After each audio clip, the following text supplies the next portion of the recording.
আজকে যে এত গরম পড়েছে, গরমের আমি কি করলাম, একটু শরবত বানিয়ে খেয়ে নেবো।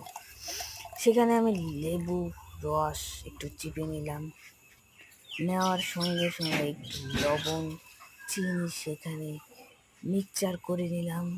তারপরে স্প্রাইটটা দেখো, স্প্রাইটটা আমি একটা গ্লাসে ঢেলে নিলাম। ঢেলে নেওয়ার পরে সেখানে আমি শরবতটা ঢেলে দিলাম। ঢেলে দেওয়ার পরে তারপরে একটু আইস দিয়ে দেবো। আইস দেওয়ার পরে সেখানে একটু ম্যাঙ্গো রস দিয়ে দেবো। কালারটা, ফ্লেভারটা সুন্দর হয়ে যাবে, টেস্টে হয়ে যাবে। कैसा তারপরে हुआ? আমার মা সেটা টেস্ট করলো। টেস্ট खाके করার পরে দেখো রিয়াকশন, দেখুন আমি তো অবাক হয়ে গেছি মা রিয়াকশন দেখি। কি করে